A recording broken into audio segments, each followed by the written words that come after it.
সুপ্রিয় দর্শক, আসসালামু আলাইকুম। আপনাদের সবাইকে স্বাগত জানাচ্ছি এখনকার আলোচনা। আপনাদের সঙ্গে আছি আমি সিরাজুল ইসলাম। দর্শক, রাতভর ইরান এবং আমেরিকার মধ্যে ব্যাপক সংঘর্ষ হয়েছে। ইরানের হামলায় আমেরিকার বড় রকমের ক্ষয়ক্ষতি হয়েছে। বলা যায় পুরো মধ্যপ্রাচ্য ইরানের ক্ষেপণাস্ত্র এবং ড্রোনের হামলায় জ্বলছে। এর ভেতরে ইরান কুয়েত, বাহরাইন এবং সংযুক্ত আরব আমিরাতের লোকজনকে মেসেজ দিয়েছে, বার্তা দিয়েছে, সতর্ক বার্তা, যাতে তারা মার্কিন সামরিক কোনো ঘাঁটির কাছে না থাকে। এমনকি যে সমস্ত জনবহুল এলাকায় আমেরিকার ক্ষেপণাস্ত্র প্রতিরক্ষা ব্যবস্থা বা হাইমার্স সিস্টেম, ক্ষেপণাস্ত্র ছোড়ার যে লঞ্চার, এগুলো মোতায়েন করা আছে, সেই সমস্ত জায়গা থেকে যেন নিরাপদ দূরত্ব বজায় রাখে লোকজনকে, কারণ ইরান সেখানে হামলা চালাবে। এদিকে চীনের প্রেসিডেন্ট শি জিনপিং সৌদি যুবরাজ মোহাম্মদ বিন সালমানকে উদ্দেশ্য করে একটি বার্তা দিয়েছেন। তিনি বলেছেন, পারস্য উপসাগরীয় অঞ্চলের তেল সম্পদ বাঁচাতে হলে আমেরিকাকে ইরানের উপরে হামলা করা থেকে বিরত রাখুন। অর্থাৎ ইরানের উপর যাতে আমেরিকা হামলা বন্ধ করে, তার বার্তা দিয়েছেন শি জিনপিং। শি জিনপিংয়ের এই মেসেজ, এই বার্তা আসলে কি অর্থ বহন করে, আমি সে বিষয়ে আশা করি বিস্তারিত আলোচনা করব।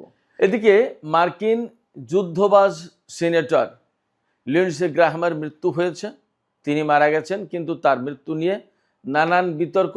কেন এই বিতর্ক, এবং লিন্ডসে গ্রাহাম আসলে কি ছিলেন, কেন তাকে যুদ্ধবাজ বলা হয়, তিনি আসলে কিভাবে আমেরিকার জন্য, তিনি আসলে কিভাবে মার্কিন অস্ত্র কোম্পানিগুলোর জন্য লাভ বয়ে এনেছেন, সে বিষয় নিয়েও আমি আলোচনা করার চেষ্টা করব।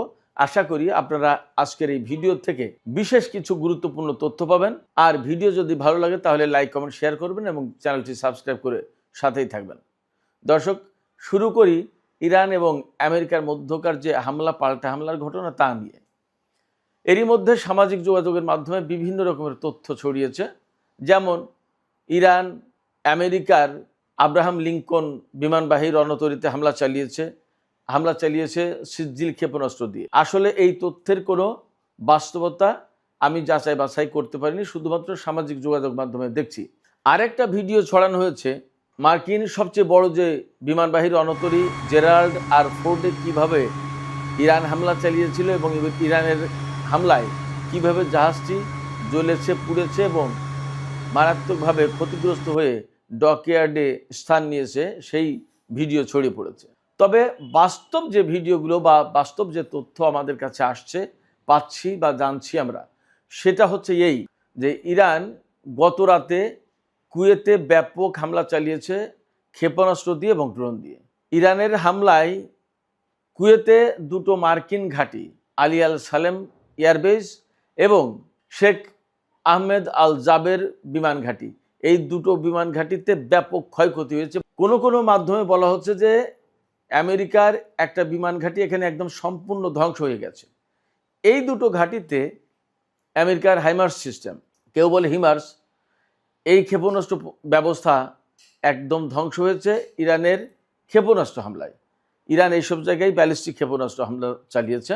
তো এই হিমার্স ক্ষেপণাস্ত্র যে ব্যবস্থা, এ থেকে 6টা বা 12টা রকেট ছোড়া যায়, আর ক্ষেপণাস্ত্র হলে 2টো অথবা 4টা এরকম। এর আগে পেট্রো ডিফেন্স সিস্টেম ধ্বংস হয়েছে কুয়েতে। এরপরে আরও যা ধ্বংস হয়েছে তা হচ্ছে স্ট্র্যাটেজিক রাডার সিস্টেম এবং গোলা বারুদের গুদাম। এই গুদামে ক্ষেপণাস্ত্র ভর্তি ছিল, সেই গুদাম ধ্বংস হয়ে গেছে। এ সমস্ত অস্ত্র এবং প্রতিরক্ষার সরঞ্জাম আমেরিকার। বাহরাইনে P-8 ইলেকট্রনিক ওয়ারফেয়ার এয়ারক্রাফটের হ্যাঙ্গার ধ্বংস হয়েছে, তার মানে সেখানে এই বিমান ছিল। এছাড়া মার্কিন সামরিক ড্রোনের কমান্ড অ্যান্ড কন্ট্রোল সেন্টার একদম কমপ্লিটলি ধ্বংস করেছে। বাহরাইনের নেভাল সাপোর্ট যে বেজ, যেখান থেকে মার্কিন বাহিনীকে সাপোর্ট দেওয়া হয়, এই বেজে হামলা চালিয়েছে এবং সেখানে এত ভয়াবহ হামলা হয়েছে যে সর্বশেষ যে খবর যখন আমি পেলাম, আমি এই ভিডিও যখন করছি তার কিছুক্ষণ আগে, তখনও সেখানে জ্বলছে, ঘাঁটি জ্বলছে।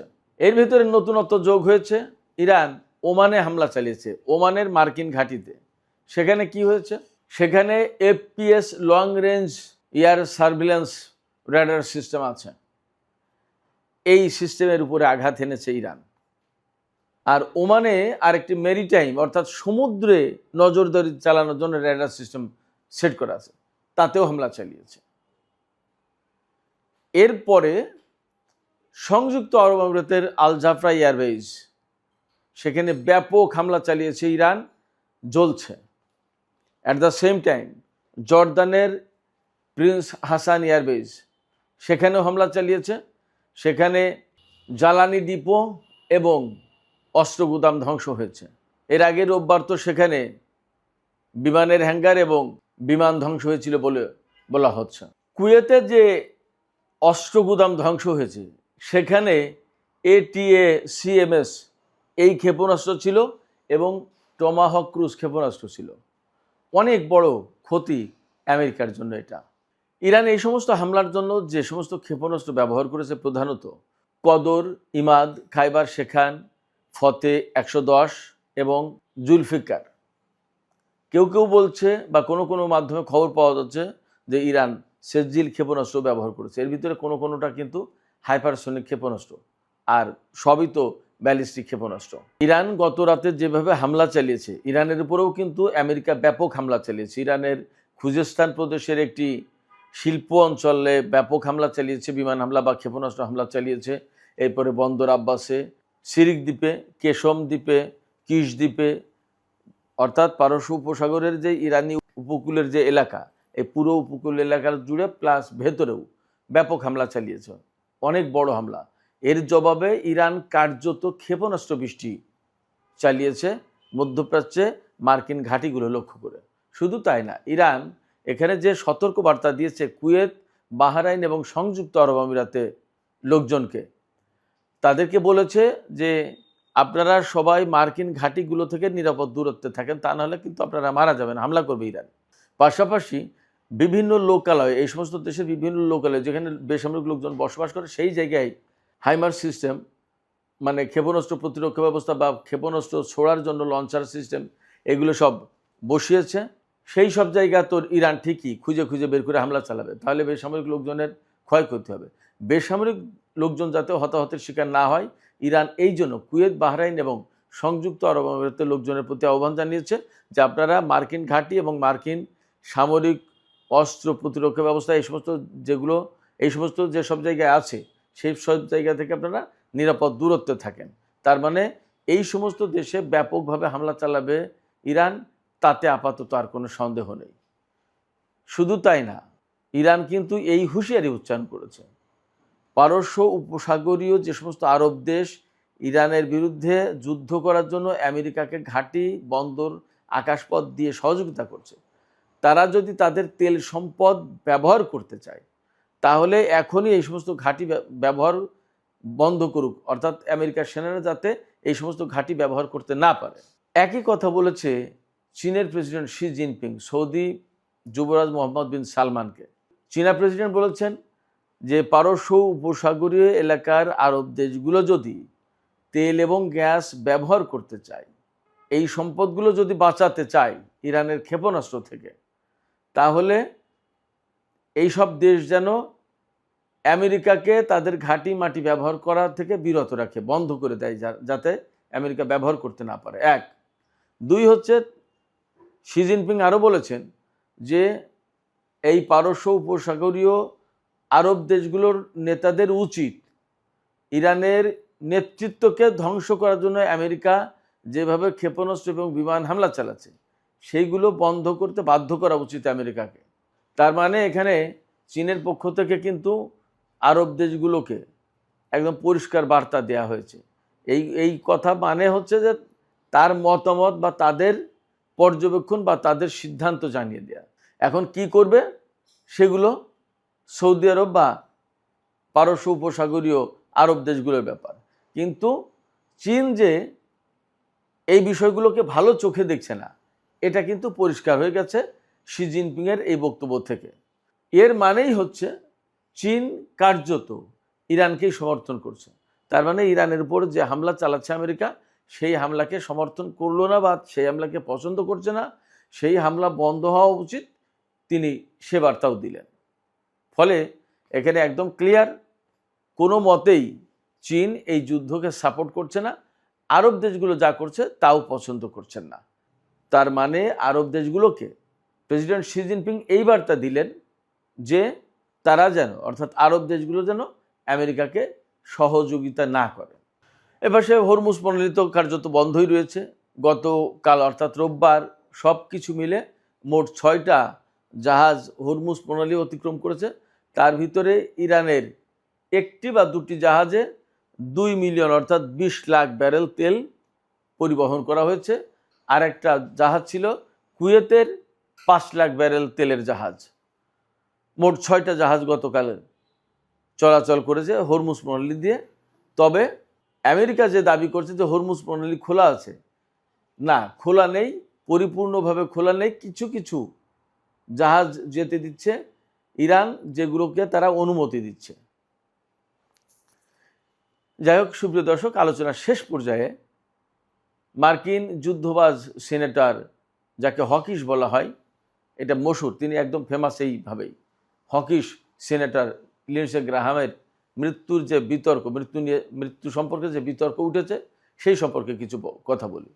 বলা হচ্ছে তার স্বাভাবিক মৃত্যু হয়েছে, মানে আকস্মিক মৃত্যু হয়েছে, হঠাৎ করে হার্ট অ্যাটাক করে বা একটা কিছুতে হঠাৎ অসুস্থ হয়ে পড়ে মারা গেছে। কিন্তু বলা হচ্ছে তিনি তার আগে ইউক্রেনে ছিলেন এবং ইউক্রেনে একটা ড্রোন উৎপাদন কারখানা পরিদর্শন করেছেন। ইউক্রেনের প্রেসিডেন্ট ভলোদিমির জেলেনস্কির সাথে বৈঠক করেছেন। তিনি আমেরিকা থেকে পোল্যান্ড হয়ে ইউক্রেনে গেছেন, ইউক্রেন থেকে পোল্যান্ড হয়ে আবার আমেরিকা ফিরেছেন। যে সময়সীমা বলা হচ্ছে তাতে তিনি ইউক্রেন থেকে পোল্যান্ড হয়ে আমেরিকায় ফিরে যেতে পারেন না, এরকম একটা কথা, এরকম দাবি উঠেছে। তিনি মূলত রাশিয়ার ক্ষেপণাস্ত্র হামলায় মারা গেছে ইউক্রেনের ভেতরে, এই কথা গোপন করার জন্য তাকে তড়িঘড়ি করে বলা হচ্ছে যে তিনি তার নিজ বাসভবনে তিনি মারা গেছেন আকস্মিকভাবে অসুস্থ হয়ে পড়ে।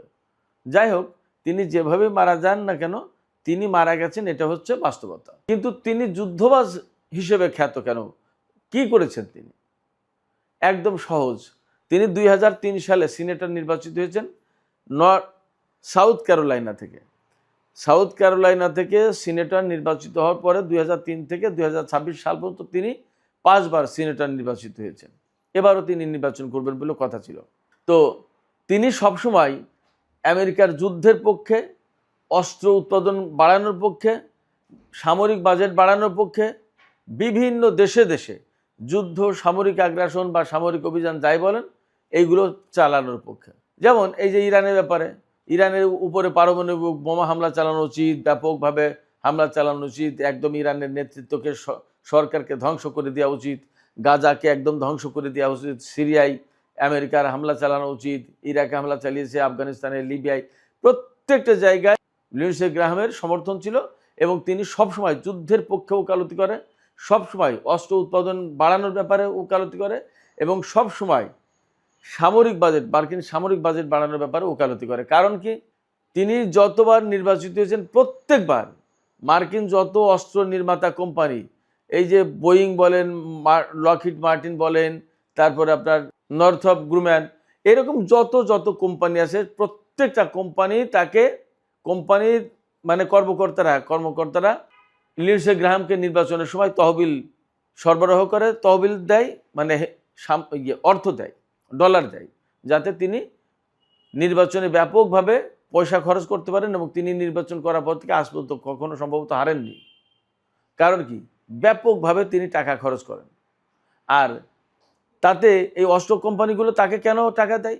তাকে টাকা দেয় মূলত এই কারণে যে তিনি তো অস্ত্র কোম্পানিগুলোর পক্ষে কথা বলেন, অস্ত্র উৎপাদনের কথা বলেন, বিভিন্ন দেশে দেশে যুদ্ধ, সামরিক অভিযান পরিচালনার কথা বলেন এবং সামরিক বাজেট বাড়ানোর কথা বলেন।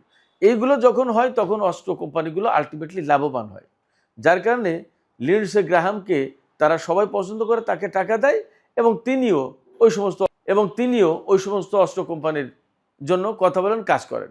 ফলে এই লিন্ডসে গ্রাহাম কিন্তু মার্কিন অস্ত্র কোম্পানির স্বার্থ দেখে গেছেন বলে আমরা পর্যবেক্ষণে বলতে পারি। বাট তার এই যুদ্ধবাজ নীতি, অস্ত্র উৎপাদন, মার্কিন সামরিক বাজেট বাড়ানো, দেশে দেশে যুদ্ধ চাপিয়ে দেওয়া, এই সমস্ত বক্তব্য, তার এই সমস্ত অবস্থান, এই নীতির কারণে বিশ্বের বহু দেশ ব্যাপকভাবে ক্ষতিগ্রস্ত হয়েছে, তাতে কোনো সন্দেহ নেই। এবং এই ক্ষতিগ্রস্ত হওয়ার কারণে দেশে দেশে বিশেষ করে মুসলিম জনপদগুলো ধ্বংস হয়েছে এবং লাখ লাখ মানুষ, বেসামরিক মানুষ মারা গেছে। এর দায়ভাগ লিন্ডসে গ্রাহামের উপর বর্তায়, এতেও কোনো সন্দেহ নেই। সুপ্রিয় দর্শক, এখনকার মতো আলোচনা শেষ করতে চাইছি। আলোচনা শেষের আগে আমি আপনাদের কাছে প্রশ্ন করি, এই যে লিন্ডসে গ্রাহাম বিশ্বের বিভিন্ন দেশে দেশে মার্কিন সামরিক অভিযানের জন্য তার যে ভূমিকা, সেই ভূমিকার কারণে তাকে কি আসলে দায়ী না করে পারা যায়? তিনি কি দায়ী নন? আপনাদের মতামত কি? আপনাদের মতামত কমেন্টে জানাতে পারেন। আর ভিডিও ভালো লাগলে লাইক, কমেন্ট, শেয়ার করবেন এবং চ্যানেলটি সাবস্ক্রাইব করে সাথেই থাকবেন। সুপ্রিয় দর্শক, পরিশেষে আরেকটি কথা বলি, আমরা নতুন করে আরেকটি চ্যানেল খুলেছি, ইউটিউব চ্যানেল, যেখানে বাংলাদেশ, ভারত, পাকিস্তান, চীন, মিয়ানমার অর্থাৎ আমাদের দক্ষিণ এবং দক্ষিণ পূর্ব এশিয়ার ভূ রাজনীতি থেকে শুরু করে অর্থনৈতিক, আঞ্চলিক, কৌশলগত নানা বিষয়ে আলোচনা হবে এবং ইনডেপথ আলোচনা হবে। চ্যানেলটির নাম দেওয়া হয়েছে টক উইথ সিরাজ ইনসাইট। আশা করি আপনারা এই চ্যানেলটিও দেখবেন এবং সবাই সাবস্ক্রাইব করে পাশেই থাকবেন। আমি যে কথা বলতে চাই সেই কথা কিন্তু এই চ্যানেলে মূলত মধ্যপ্রাচ্য এবং ওই অঞ্চলের কথাগুলোই বেশি আসে। সেক্ষেত্রে আমাদের অঞ্চল, আমাদের যে দক্ষিণ এশিয়া বা দক্ষিণ পূর্ব এশিয়া বাদ থেকে যাচ্ছে, এই বিষয়েও অনেক বিশ্লেষণ দরকার। সেই জন্য নতুন এই চ্যানেল খোলা, টক উইথ সিরাজ ইনসাইট। আশা করি দুটো চ্যানেলের সাথে আপনারা থাকবেন, সাবস্ক্রাইব করবেন, সহযোগিতা করবেন এবং প্রতিদিন নিত্য নতুন ইনডেপথ আলোচনা নিয়ে আপনাদের জন্য ভিডিও উপহার দেব। আশা করি আপনারা সঙ্গেই থাকবেন। সুপ্রিয় দর্শক, আজকের আলোচনা এখানেই শেষ করছি। আপনারা সবাই অনেক অনেক ভালো থাকুন। আল্লাহ হাফেজ।